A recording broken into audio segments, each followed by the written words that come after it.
Estamos de volta e nesse bloco vamos falar sobre o Plano Nacional de Educação, que é uma lei prevista na Constituição Federal e que entrou em vigência em junho do ano passado e que vai valer pelos próximos 10 anos. Ao todo, são 20 metas que abrangem todos os níveis de formação, desde a educação infantil e até o ensino superior. E a gente conversou com 2 especialistas no Plano Nacional de Educação para saber quais são os desafios aí nesse primeiro ano de vigência. Aqui no estúdio, eu recebi a professora Lisete Regina Gomes Arelaro, que é doutora pela USP e também professora pela FEUSP. Eu conversei também com o Daniel Cara, que é coordenador geral da Campanha Nacional pelo Direito à Educação. Um bate-papo muito bacana e enriquecedor, olha só. O plano, ele deve ser um instrumento de trabalho, porque plano também o Brasil já fez muitos, mas muitas vezes os planos eu faço uma festinha de apresentação e depois guardo na gaveta, não é? Então, uma das disputas é que realmente os planos nacionais, estaduais e municipais, eles devam ser discutidos com a comunidade escolar e não escolar, exatamente para garantir que ele entre em prática, não é? Que ele seja uma realidade e não simplesmente uma fantasia. Escrever um plano é fácil. Realizá-lo com coerência é que é a grande disputa. O PNE, como qualquer política pública, ele depende da sua implementação inicial. E a partir daí você constrói uma trajetória que ela ou é de sucesso ou de insucesso. O que significa que se o Plano Nacional de Educação não for adequadamente implementado, porque ele está todo encadeado, então uma ação tem que levar a outra, que tem que levar a outra, que tem que levar a outra, o resultado vai ser frustrante. Então, o desafio que hoje se coloca é fazer com que as primeiras iniciativas do plano sejam adequadamente implementadas. Se elas forem, vai ser um sucesso, se elas não forem, vai ser um fracasso. A tendência, considerando a crise econômica, a crise política, a fragilidade do governo federal, a dificuldade do governo federal de transferir adequadamente recursos para estados e municípios, a baixa mobilização também em estados e municípios em construir processos participativos para elaboração dos planos municipais e estaduais, tudo isso tem nos preocupado porque tem constituído um desempenho de trajetória negativo. Então, a nossa preocupação hoje em relação ao Plano Nacional de Educação é reverter essa tendência, é fazer com que os governos de fato se comprometam com o cumprimento do Plano Nacional de Educação. Não é uma tarefa simples, a realidade é que a gente, com o Plano Nacional de Educação, tentou estabelecer uma nova lógica de política pública no Brasil. A gente construiu um sistema participativo, que são as conferências nacionais, estaduais e municipais de educação, somado aos fóruns nacional, estaduais e municipais de educação. Então, há uma interação entre as conferências e os fóruns, porque são os fóruns que coordenam as conferências, e também são responsáveis para que as deliberações delas aconteçam. E esse sistema de participação gera os planos nacional, estaduais e municipais de educação, e esses planos estaduais e municipais de educação têm que, de fato, serem implementados com o acompanhamento dos fóruns. Isso ainda não está funcionando bem, ainda não está azeitado. A gente provavelmente não vai ser nesse plano que a gente vai alcançar o ápice desse modelo de participação e gestão da política pública nacional, mas o fato é que esse é um caminho que eu acredito que é um caminho promissor.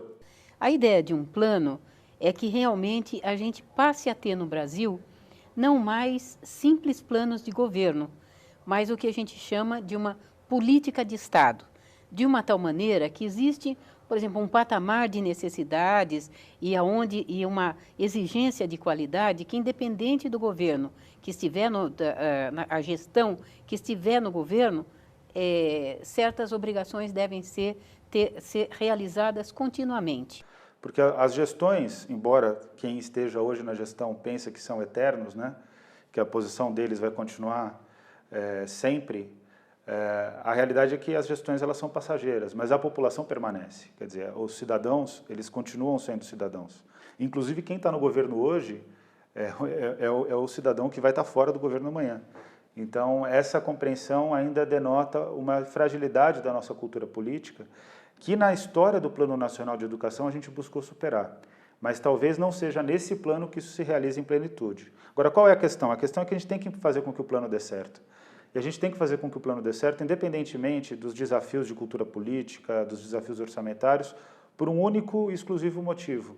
Se isso não acontecer, se o Plano Nacional de Educação não der certo, a realidade é que milhões de brasileiros vão continuar sem ter o seu direito à educação garantido. Vão continuar tendo sua liberdade diminuída, a sua emancipação reduzida, a sua autonomia impossibilitada, não vão ser cidadãos plenos, não vão ter condições de reivindicar seus direitos, de ingressar adequadamente no mercado de trabalho, de ter capacidade de fazer uma leitura do mundo e de construir a sua própria história. Então, quando se fala de educação, na verdade, está se falando do direito mais básico das pessoas de se realizarem. E todo mundo tem o direito de se realizar, todo mundo tem o direito de buscar a sua felicidade, de efetivar os seus sonhos. E o grande desafio, essa etapa que é o Plano Nacional de Educação, é pelo menos permitir que a gente dê um passo, mas um passo significativo, rumo a um país que seja um país mais igualitário. Não vai ser um país igualitário ao final do plano, mas que ele caminhe rumo a ser um país mais igualitário, um país que respeita efetivamente cada um de seus cidadãos. É isso que está em jogo com o Plano Nacional de Educação.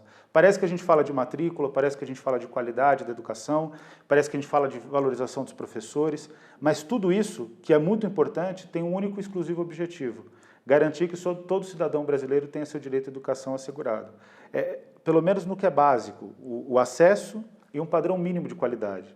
A gente ainda está falando de uma agenda básica, e isso não é compreendido pelos governos, que ficam mais preocupados em resolver a sua agenda imediata, né? Eu diria para você o seguinte: sem pressão social não vai acontecer nada. É importante que se diga, nós acabamos de encerrar um plano, o primeiro plano, que era de 2001 a 2010, e o resultado foi, digamos, pouco significativo, né? Então, nós fizemos do plano simplesmente uma letra morta.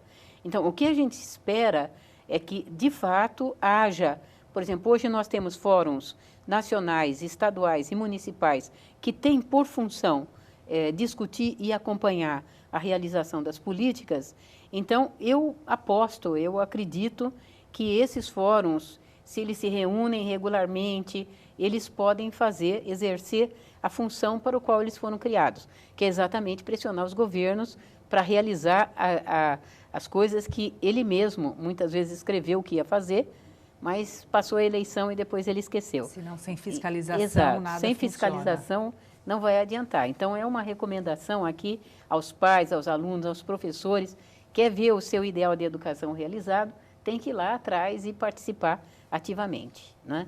Nós temos uma esperança que o plano também, ele realmente viabilize uma situação no Brasil que nós consideramos que é muito grave, que é o fato de que o salário dos professores no Brasil, de ponta a ponta, em geral, são salários ridículos e pouco valorizados. E, efetivamente, nós já estamos notando, mesmo nas universidades públicas, e eu estou dizendo isso também pela Universidade de São Paulo, jovens, já é difícil convencer a juventude a querer ser professor, né? Porque, infelizmente, qualquer outro trabalho que ele faça, ele ganha mais do que ser professor. Então, há a reserva, a vinculação de recursos que se fez no plano, há uma grande expectativa nacional de que isso possa significar, a curto e médio prazo, uma melhoria substancial dos salários. E a realidade agora é que, como não existe, por princípio dos governos, uma responsabilidade em relação às leis, a sociedade precisa cobrar. E aí não basta que só a sociedade vinculada à educação cobre os governos. É preciso que toda a sociedade se mobilize. E esse é um aspecto mais difícil, porque para a sociedade em geral, e a educação tem essa situação, que é uma situação talvez única no âmbito das políticas públicas, que só mais educação é que gera a maior reivindicação da educação. O que significa isso? O fato da população brasileira não ter tido um processo de escolarização adequado, considerando acesso e qualidade, faz com que ela não tenha elementos para cobrar uma educação de melhor qualidade. Ao passo que, quanto mais educação você tem, O que isso significa? Quanto mais educação você tem, mais você cobra a qualidade da educação. Porque a educação ela nunca é suficiente, ela sempre, você necessita de mais. O que é educação? Educação, basicamente, é apropriação de cultura. Cultura entendido como toda obra humana. Ciência, matemática, leitura, escrita, artes, música, quer dizer, tudo aquilo que a humanidade produz é educação. A capacidade de, por exemplo, fazer um vídeo, de editar um vídeo, tudo que envolve conhecimento humano aplicado ou teórico, é educação. Então, o desafio da educação é sempre se aperfeiçoar para expandir a possibilidade de apropriação de cultura para cada vez mais cidadãos. Então, sociedades muito avançadas, elas têm uma pauta educacional muito mais avançada, muito mais arrojada, muito mais complexa do que sociedades ainda que estão pouco avançadas em termos educacionais. O Brasil se encontra entre essas sociedades pouco avançadas. Então, o esforço que a gente precisa fazer é esse esforço de fazer com que a população brasileira se aproprie efetivamente da cultura humana, incluindo, inclusive, a cultura brasileira, que é riquíssima, né? Então, o desafio do Plano Nacional de Educação é construir tijolo a tijolo. Agora, isso não pode ser feito por um governo só, tem que ser feito em mutirão. E, para ser feito em mutirão, depende da participação dos pais, depende da participação das escolas, depende da participação dos alunos, depende da participação dos professores, que precisam ter clareza de que são profissionais, eles não são vítimas, nem são heróis. Porque no Brasil só se pensa o professor com base nessa dicotomia, que é uma dicotomia falsa. O professor é um profissional como qualquer outro profissional que tem que ter um salário adequado, tem que ter condições de trabalho, é isso que não se verifica. Essa tem que ser a luta central e essa luta está no Plano Nacional de Educação. Então, o convite que tem que ser feito, né, e o convite que eu faço é que a gente trabalhe em mutirão para garantir a implementação do Plano Nacional de Educação, dos planos estaduais, dos planos municipais, que não estão sendo construídos de forma participativa, mas que mesmo que eles saiam de forma não participativa, são leis que precisam ser cumpridas, porque, sendo participativo ou não, a tendência hoje é de não cumprimento. Então, a gente tem que assumir essa agenda como uma agenda nossa e ter clareza de que a questão vai ser feita tijolo a tijolo e que os resultados da educação não são imediatos, eles sempre são de médio e longo prazo. E o NET Educação fica por aqui. Eu vejo vocês no próximo programa. Mas olha, não deixe de acessar o nosso portal neteducação.com.br e nem de visitar a nossa página no Facebook. Tchau!